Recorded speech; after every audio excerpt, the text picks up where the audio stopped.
C'est une étreinte qu'elle attendait depuis plus d'une année. Chérif Ariari a retrouvé les siens. L'ancienne directrice de l'ONG française Terre d'Asile et ses collègues Mohamed Jou et Yabd Bousselm ont été libérés après 20 mois de détention. Les conditions de détention n'étaient pas si mal que ça, mais c'est la séparation, c'est l'enfermement, c'est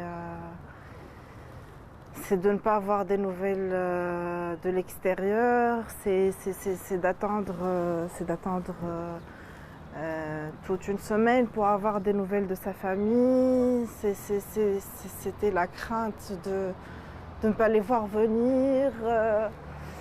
C'était dur.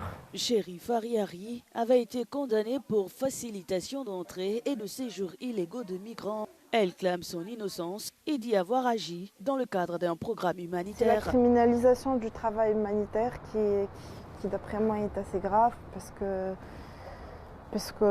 que notre seul objectif était d'aider des gens qui sont dans une extrême vulnérabilité, d'aider aussi la Tunisie à faire face à un phénomène qui existe.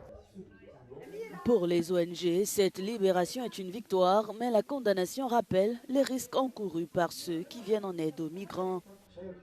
On existe depuis 2012 et on a toujours travaillé en collaboration étroite avec les institutions de l'État. On a même des conventions signées, on a eu des attestations de remerciements de la part de la présidence du gouvernement, etc.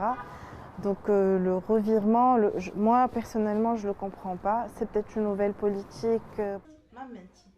Cette affaire n'est pas isolée. En mai 2024, une douzaine de travailleurs humanitaires dont la militante Saadia Mosba avait été arrêtée. Son procès doit s'ouvrir dans les prochaines semaines.